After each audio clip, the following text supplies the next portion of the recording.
أعوذ بالله من الشيطان الرجيم بسم الله الرحمن الرحيم وإذ قال موسى لقومه إن الله يأمركم أن تذبحوا بقرة قالوا أتتخذنا هزوا قال أعوذ بالله أن أكون من الجاهلين۔ اور جب موسیٰ نے کہا اپنی قوم سے،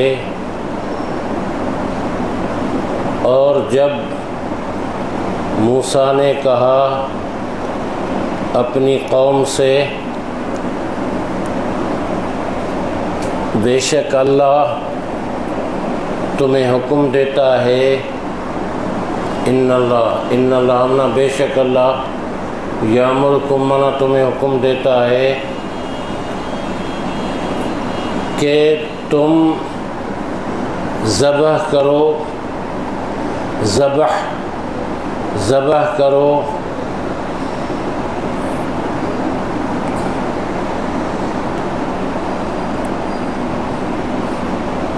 ایک گائے،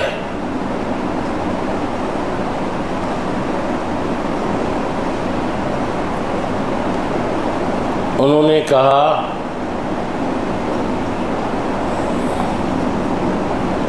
کیا تو بناتا ہے ہمارے ساتھ، ہنسی مذاق، ہزوا مانا ہنسی مذاق۔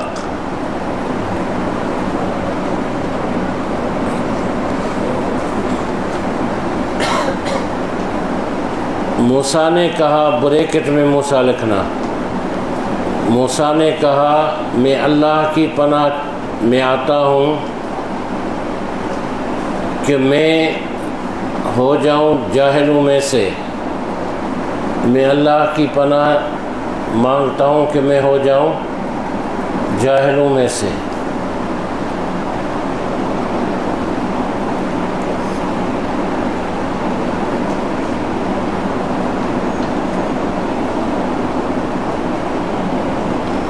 اسی آیت سے اس سورت کا نام سورہ بقرہ ہے۔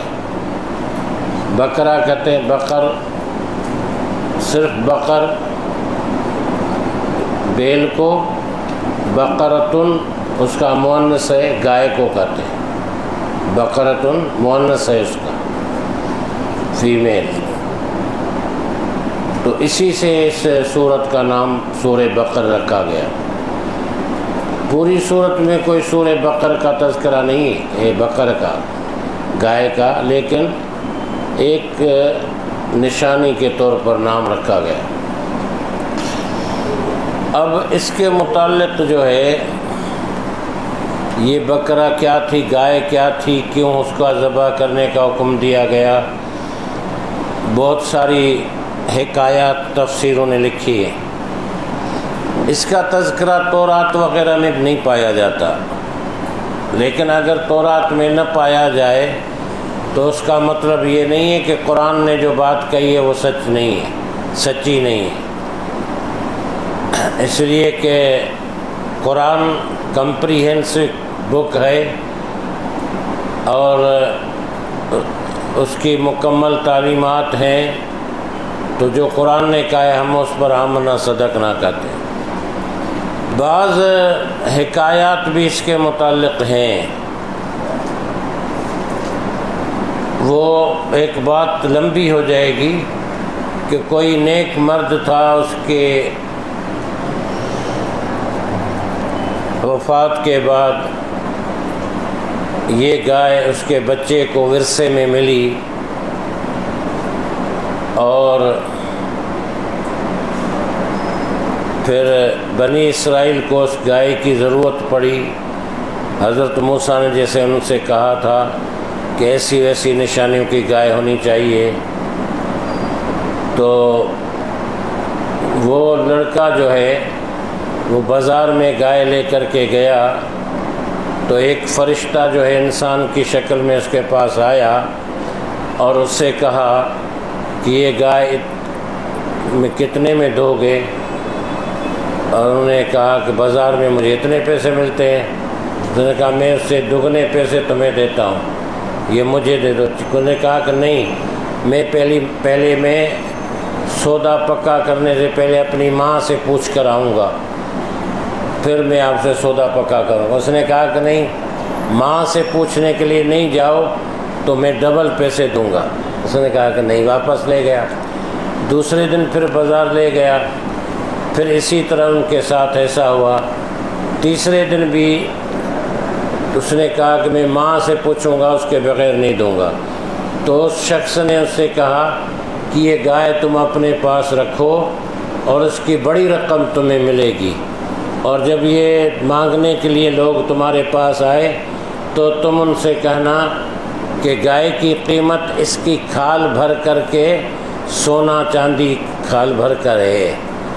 ایک بات تو یہ حکایت ہے، لیکن یہ حدیث نہیں ہے، یہ حدیث نہیں ہے، پختہ حدیث نہیں ہے۔ دوسری بات یہ کہ گائے کا تذکرہ اس لیے آیا ہے کہ آج بھی قبائلی علاقوں میں ایسا ہوتا ہے، اور اس زمانے میں بھی قبائلی علاقہ تھا کہ کوئی شخص جو ہے اس کو چچا زاد بھائیوں نے مار کر کے قتل کر کے پیسوں کے لالچ میں اور دوسروں کے محلے میں اس کو پھینک دیا تھا، لاش کو، مردہ لاش کو۔ اب پتہ نہیں چل رہا تھا کہ یہ کس نے قتل کیا ہے، تو ایک قسامہ اصطلاح ہوتی ہے فقہ میں کہ پورا محلہ اس کا ذمہ دار ہوتا ہے۔ آج بھی ہمارے گاؤں گوٹھوں میں یہ ہوتا ہے کہ اگر کوئی جانور چوری ہو جائے تو اس کے پاؤں کے نشانات لیتے ہیں نا، پاؤں کے نشانات، کہاں سے پہنچ گیا ہے، یہ پاؤں وہی ہے نہیں ہے آدمی کا، اور یہ وغیرہ۔ تو 50-100 آدمی گاؤں کے جاتے ہیں، تو پھر جہاں پر وہ نشان گم ہوتے ہیں ان کے پاؤں کے کسی گاؤں کے پاس، تو پھر اس گاؤں کا گھیرا کرتے ہیں کہ بھائی یا تو یہ نشانات آگے نکال کر کے دو ہمیں کہ یہاں یہ نہیں ہے چیز، یہ گائے یا بیل یا جو اونٹ نہیں ہے، یا پھر تمہاری پاس، اور پورا گاؤں اس کا ذمہ دار ہوتا ہے۔ تو یہ قتل بھی کسی محلے میں، قتل کسی اور جگہ ہوا اور کسی محلے میں چھوڑ کر آئے، تو اب اس کے لیے کیا تھا کہ کس طرح پتہ چلے کہ یہ ہے کس نے کیا ہے۔ تو انہوں نے کیا، وہاں رواج تھا یہ کہ گاؤں کے جو بڑے بڑے لوگ ہیں، سردار ہیں، وہ سب آئیں، کسی گائے کو ذبح کیا جائے اور اس کے خون پر جو ہے میں ہاتھ ڈبوئیں یا رکھیں اور یہ کہیں کہ ہمیں، ہم قسم کھا کر کہتے ہیں کہ ہمیں اس کا پتہ نہیں، اور اگر کسی نے ایسا نہیں کیا تو اس کو مجرم سمجھا جائے گا۔ تو یہ واقعہ ایسا ہی تھا،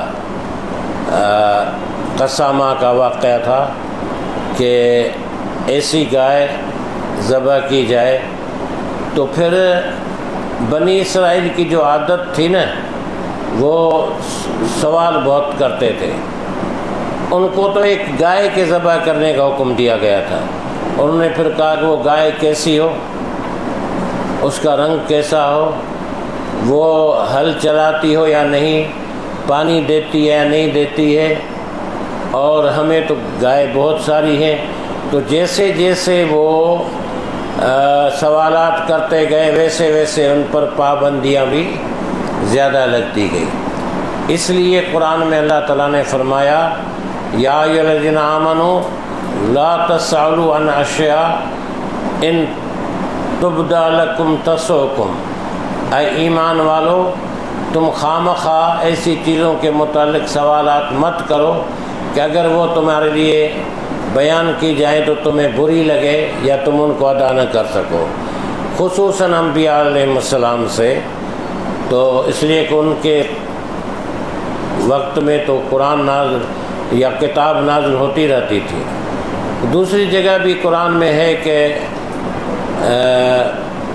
وَلَا تَسْأَلُوا رَسُولَكُمْ كَمَا سُئِلَ مُوسَىٰ، اپنے رسول اللہ صلی اللہ علیہ وسلم ہمارے نبی کے لیے متعلق آیا کہ اپنے رسول سے ایسے باتیں سوالات نہ کرو جس طرح موسیٰ علیہ السلام سے سوالات کیے گئے۔ اچھا، آج بھی یہ طریقہ ہے کہ سوال جاننے کے لیے کیا جاتا ہے، اور ضد بحث کے لیے جو سوال ہے ان کے لیے قرآن نے کہا ہے وَإِذَا خَاطَبَهُمُ الْجَاهِلُونَ قَالُوا سَلَامًا، یعنی پڑھے لکھے کو بھی قرآن نے جاہل کہا ہے جو ضد میں آئے، ضد بحث میں آئے۔ تو یہ اصل میں گائے کا مسئلہ تھا۔ پھر آگے اس میں اسی کا تذکرہ ہے، اور تھوڑی سی آگے تفصیل بھی اس کی ہے کہ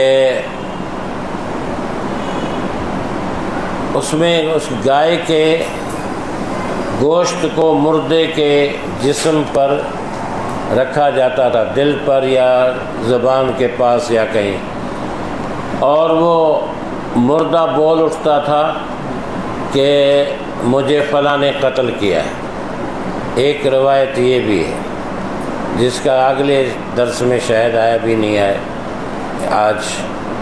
تو اچھا، دوسری بات یہ ہے کہ وہ مردہ بولے یا نہ بولے، کوئی علامات ایسی ہوتی تھی جس سے لوگ اندازہ لگاتے تھے۔ ابھی بلوچستان میں ہوتا ہے کہیں کہ یہ چور ہے یا نہیں ہے، فلاں اس نے یہ کیا ہے، کام نہیں کیا، تو آگ جلاتے ہیں اور اس میں آگ میں سے گزارتے ہیں ان کو۔ بھئی کسی کو آگ نے کچھ نہیں کہا تو اس کو وہ چور نہیں ہے، حالانکہ ایسا ہے نہیں، وہ تو ایسے ہی قدرتی طور پر ہے، کسی کو آگ پکڑتی ہے، کسی کو کم پکڑتی ہے، کسی کو زیادہ پکڑتی ہے۔ تو اب بھی ایسا کرتے ہیں، آگ جلا کر کے اس میں سے گزارتے ہیں۔ یہ ان کے قبائلی سسٹم جو ہیں وہ ہے، لیکن حدیث قرآن شریعت یہ نہیں ہے۔ اچھا، دوسری بات ہمارے یہاں یہ کہ لوگوں کو قسم قرآن کی دیتے ہیں، بھئی سر پر قرآن اٹھاؤ، ہاتھ میں اٹھاؤ، تم کہو یہ کام میں نے کیا یا نہیں کیا ہے۔ یہ ایک دم ایسا کرتے ہیں لوگ جو فیصلہ کرنے والے، یہ بھی غلط ہے۔ قرآن اٹھانے کے لیے نہیں آیا سر پر، قرآن فیصلہ کرنے کے لیے آیا کہ جو اس میں ہے اس کے مطابق فیصلہ کرو، جو اس میں ہے، اٹھانے کے لیے قرآن نہیں آیا۔ تو یہ بھی ایک جہالت ہماری ہے جو ابھی تک چل رہی ہے۔ میں نے جمعوں میں بھی کہا تھا، اتنے راشی آفیسر اور ظالم لوگ قرآن کو کیا کرتے ہیں، ایک جھولا بنایا ہوا ہے بہترین قسم کا، قیمتی، اس میں جھولے میں رکھ دیا چھوٹا سا، اس کے اوپر پھول چڑھا دیے، ریشمی رومال وغیرہ چادریں چڑھا دیے۔ جب گھر سے نکلتے ہیں تو اس کو ایک جھولا لے کر کے دے کر نکلتے ہیں، جب واپس آتے ہیں تو ایک جھولا دیتے ہیں۔ باقی دن میں کیا کرتے ہیں وہ؟ اب یہ قرآن کو راضی کرنے کی، اللہ کو راضی کرنے کا طریقہ انہوں نے ڈھونڈ لیا ہے۔ یہ بیکار طریقے ہیں سب۔ قرآن فیصلہ کرنے کے لیے آیا ہے کہ جو مجھ میں ہے اس کے مطابق تم کرو، جو مجھ میں ہے، جو میں تمہیں بتاتا ہوں۔ تو قرآن کے مطابق اگر فیصلہ کیا جائے تو یقیناً ہر آدمی کو انصاف مل جاتا ہے۔ تو اصل مسئلہ اسی طرح ہے اس گائے کا، جس کی وجہ سے اس سورت کا نام سورہ بقر رکھا گیا ہے۔ چلے،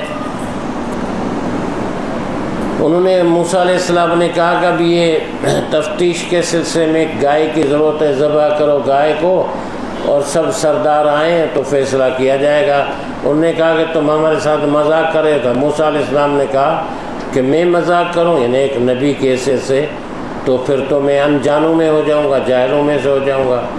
قالوا ادع لنا ربك يبين لنا ما هي، قال إنه يقول إنها بقرة لا فارض ولا بكر عوان بين ذلك فافعلوا ما تؤمرون.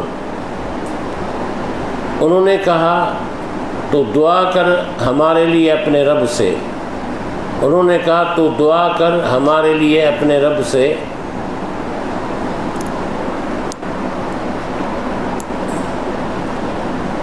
وہ بیان کرے ہمارے لیے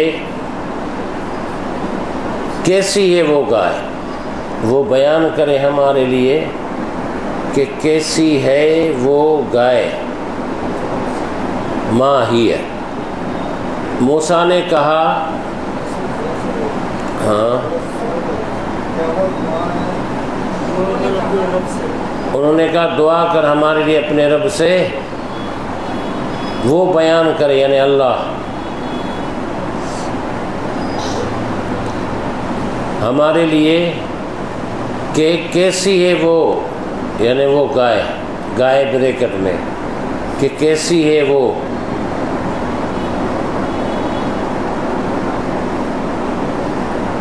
بے شک قال موسیٰ نے کہا بے شک وہ کہتا ہے یعنی اللہ بے شک وہ فرماتا ہے بے شک وہ فرماتا ہے انہا کہ یقیناً وہ ایک گائے ہے. انہا یقیناً وہ ایک گائے ہے.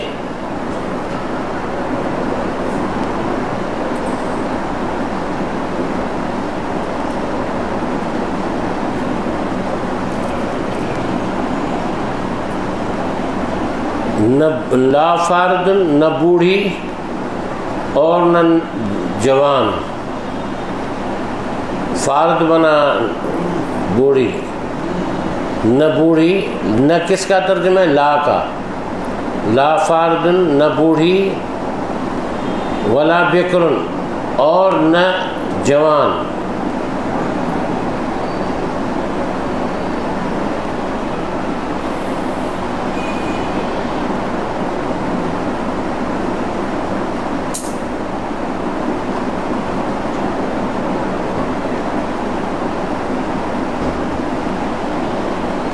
عوان بین ذالک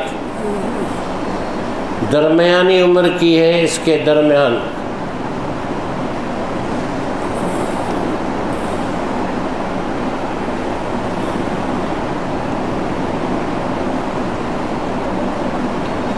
عوان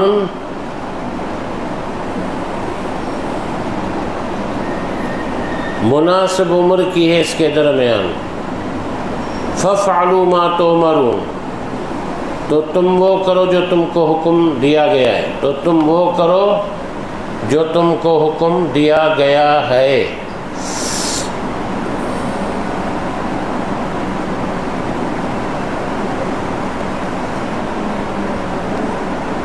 موسیٰ علیہ السلام نے پھر بتایا کہ اللہ فرماتا ہے کہ وہ گائے نہ تو بہت نوجوان ہے نہ بوڑھی ہے اس کے درمیان اوسط عمر کی ہے درمیان کی ہے. اور اب تم کرو جس کا اللہ تعالیٰ نے تمہیں حکم دیا ہے. پھر انہوں نے کہا قالوا ادع لنا آپ نے لکھ لیا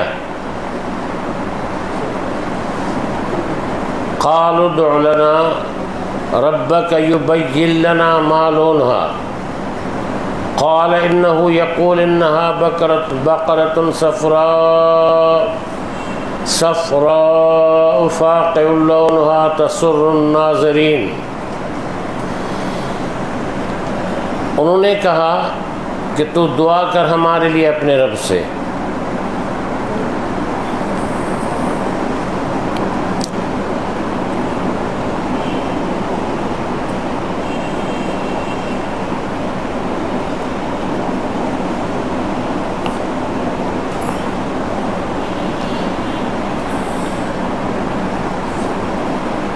یبین لنا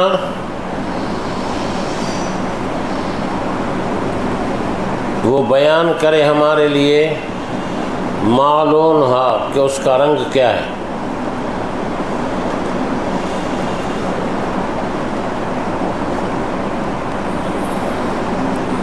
موسیٰ نے کہا بے شک وہ فرماتا ہے یعنی اللہ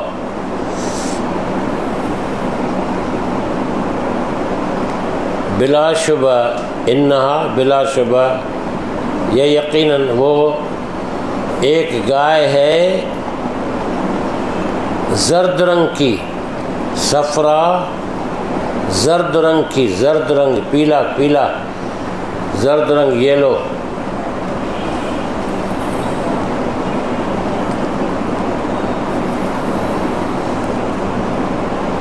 فاقع اللونہا خوب گہرا ہے اس کا رنگ فاقع معنی خوب گہرا ہے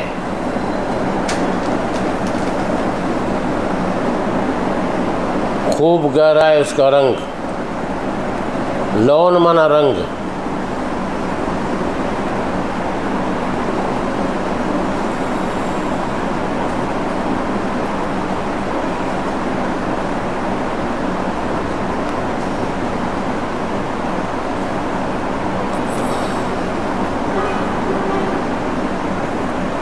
تسر الناظرین خوش لگتی ہے دیکھنے والوں کو خوش لگتی ہے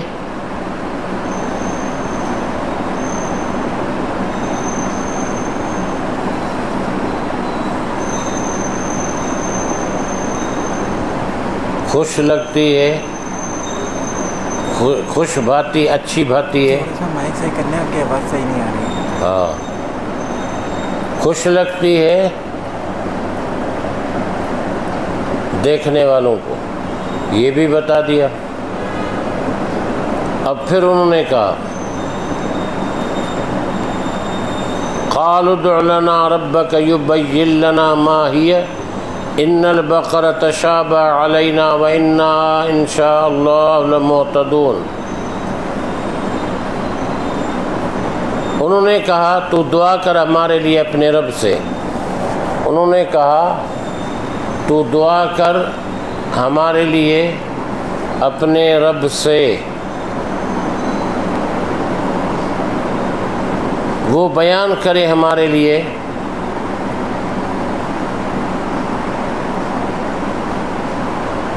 ماں ہی ہے وہ کس قسم کی گائے ہے ماں ہی ہے وہ کس قسم کی ہے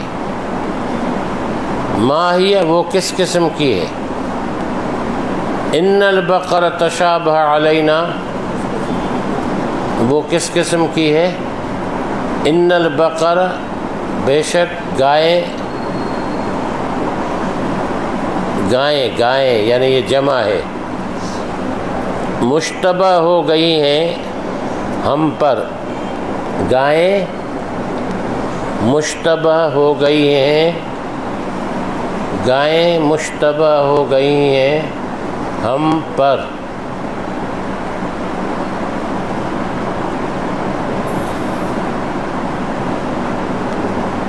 وَإِنَّا إِن شَاءَ اللَّهُ لَمُهْتَدُونَ اور یقیناً ہم وَإِنَّا اور بے شک ہم اگر اللہ نے چاہا انشاءاللہ انشاءاللہ کا معنی ہے اگر اللہ نے چاہا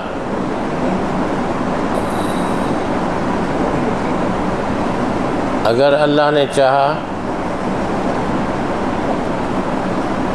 لمہتدون تو ہم ضرور راہ پا لیں گے تو ہم ضرور راستہ پا لیں گے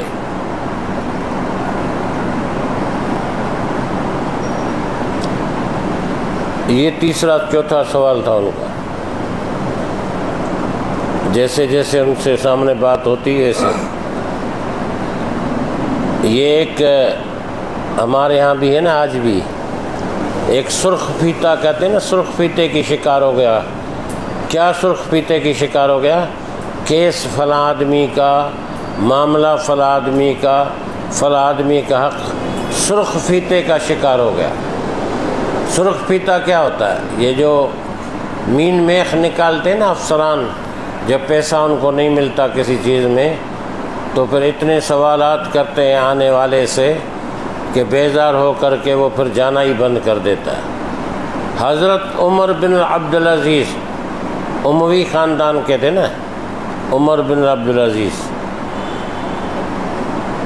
ان کی دور حکومت 2.5 سال رہا ہے۔ اتنا ہی دور حکومت حضرت ابو بکر صدیق کا رہا ہے، 2.5 سال۔ لیکن جب آپ تاریخ پڑھیں گے تو حضرت ابو بکر صدیق رضی اللہ عنہ کو اتنی مشکلات آئیں تھیں، لیکن استقامت اور ثابت قدمی ایسی دکھائی کہ اللہ تعالیٰ نے ان کے استقامت کی وجہ سے، رسول اللہ سے محبت کی وجہ سے، دین پر ثابت قدم رہنے کی وجہ سے سب مشکلات آسان کر کے ایسا 2.5 سال میں ماحول بنا گئے کہ جو دوسرے خلفاء کے لیے آسان ہو گیا خلافت چلانا۔ اب تفصیل میں ہم نے یہ مرتدین کا مسئلہ تھا، زکوٰۃ نہ دینے والوں کا مسئلہ تھا، مرتدین کا مسئلہ تھا، ختم نبوت کے حوالے سے جھوٹے نبوت کے دعوے داروں کا مسئلہ تھا۔ یہ بڑے بڑے مسائل تھے، سب حل کیے۔ اسی طرح حضرت عمر بن عبدالعزیز رضی اللہ عنہ جو آئے تو بنو امیہ نے سرکاری پیسے کو اپنا مال سمجھ کر کے کھا لیا تھا، وہ بھی انہی میں سے تھے، لیکن اللہ تعالیٰ نے ان کو توفیق دی، 2.5 سال میں خلافت راشدہ کا نمونہ دکھا دیا امت کو، اس لیے ان کو بھی خلیفہ راشد میں شمار کیا جاتا ہے۔ اگرچہ 4 خلفائے راشدین ہیں، لیکن خلیفہ راشد آج بھی آ سکتا ہے۔ امام مہدی آئے گا تو خلیفہ راشد ہی ہوگا، جو اب ابو بکر عمر فاروق کے نقش قدم پر چلے، رسول اللہ صلی اللہ علیہ وسلم طریقے۔ تو حضرت عمر بن عبدالعزیز کے پاس ایک شخص آیا، اس نے کہا کہ میں مجبور ہوں، بکریاں دے دو، میں گزارا کروں گا۔ اس نے گورنر کو لکھا ایک صوبے کے کہ اس کو بکریاں دے دو۔ وہ لے گیا بیچارہ وہاں اس کے پاس، اس نے کہا کہ حکم تو ملا ہے لیکن اس میں لکھا ہی نہیں ہے کہ کتنی بکریاں دوں۔ پھر واپس گیا، خلیفہ سے کہا کہ وہ کہتے ہیں کتنی بکریاں، اس نے تعداد بھی لکھ دی۔ اس کے بعد پھر اس کے پاس آیا کہ اب مجھے بکریاں دو۔ اس نے کہا بکریاں دوں لیکن کس رنگ کی دوں، رنگ کیا ہو اس کا۔ یہ بھی خلیفہ کے پاس گیا، پھر اس نے کہا کہ وہ گورنر کہتا ہے کہ کس رنگ کی دوں۔ پھر جب انہوں نے رنگ بھی لکھ دیا تو انہوں نے کہا کہ کس نسل کی دوں۔ ہاں، یہ خلیفہ نے نہیں لکھا ہے۔ پھر حضرت عمر عبدالعزیز نے اس کو معزول کیا اور اس سے کہا کہ تمہیں جو حکم ملتا ہے خلیفے کی طرف سے، اس پر عمل کرنے کی کوشش کر کے لوگوں کے لیے سہولت پیدا کرو، ان کو مشکل میں نہ ڈالے۔ اس کو کہتے ہیں سرخ فیتا، اس کا شکار ہم سب ہیں آج کل، ہر دور میں رہے۔ چلیں، قال انه يقول انها بقرة لا ذلول تثير الارض ولا تسقي الحرث مسلمة لا شية فيها قال الآن جئت بالحق فذبحوها وما كادوا يفعلون۔ موسیٰ نے کہا بے شک وہ اللہ فرماتا ہے، بے شک وہ اللہ فرماتا ہے کہ بلا شبہ انہا، وہ ایک گائے ہے، نہ محنت کرنے والی ہے، جو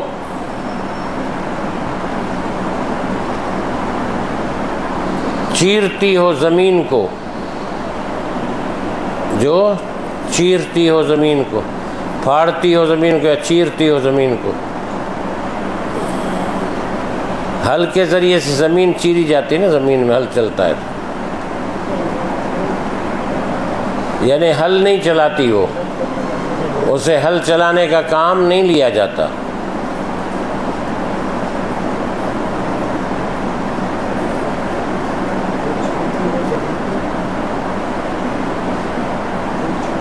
لا ذلول، محنت والی نہیں ہے، تثیر الارض، جو پھاڑتی ہو زمین کو، ولا تسقی الحرث، اور نہیں پانی دیتی زمین کو، کھیتی کو، ولا تسقی الحرث، نہیں پانی دیتی کھیتی کو،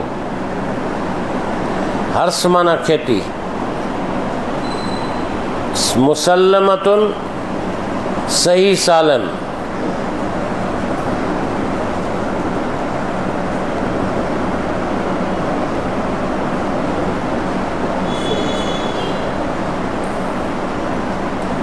لا شیۃ فیہا،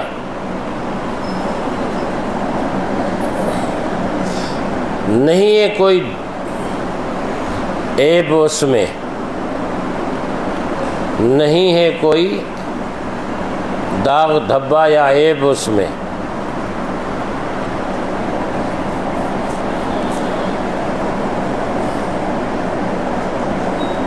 نہیں ہے کوئی عیب اس میں۔ اب انہوں نے کہا اب تو لایا ہے حق بات، اب تو لایا ہے حق بات، اب تو لایا ہے حق بات۔ پھر انہوں نے ذبح کیا اس کو، فذبحوہا، پھر انہوں نے ذبح کیا اس کو، پھر انہوں نے ذبح کیا اس کو، وما کادوا یفعلون، یہ جملہ اہم ہے، اور وہ ذبح کرنے والے نہیں تھے، وما کادوا یفعلون، اور وہ ذبح کرنے والے نہیں تھے، اور وہ ایسا کرنے والے نہیں تھے، وما کادوا یفعلون، اور وہ ایسا کرنے والے نہیں تھے۔ یعنی اتنی بحث و مباحثے کے بعد جا کر کے انہوں نے کہا کہ ہاں اب جو تم نے نشانیاں بتائی ہیں اب ہم سمجھ گئے ہیں، اور لاچار انہوں نے مجبوراً اس کو ذبح کیا، ان کا دل نہیں چاہتا تھا ذبح کرنا، ٹال مٹول کرتے رہے۔ تو اصل مسئلہ یہ ہے کہ آدمی جتنا قرآن کے احکامات سے اور نماز سے اور دین کے باتوں سے ٹال مٹول کر کے سستی کا مظاہرہ کرے گا، یہ آدمی کے لیے نقصان دہ، انسان کے لیے، اس لیے کہ پھر اس آدمی میں سستی، کاہلی، تکبر، غرور، زنگ دل پر آنا، یہ سب چیزیں آ جاتی ہیں۔ نماز صحیح راستہ دکھاتی ہے، زندگی کا صحیح راستہ نماز سے ملتا ہے، اس لیے کہ نماز صرف ٹکریں مارنے کا نام نہیں ہے، اللہ کا ذکر بھی ہے، دعا بھی ہے اور فکر بھی ہے۔ اس کے ساتھ ساتھ نماز کی بہت خوبیاں ہیں جو بیان سے باہر ہے۔ اللہ رب العالمین ہمیں قرآن پڑھنے، سمجھنے، اس پر عمل کرنے کی توفیق عطا فرمائے۔ اللہم ارحمنا وانصرنا وعافنا واہدنا وارزقنا واحفظنا واشفنا ربنا انک رؤوف رحیم۔ اللہم صلی علی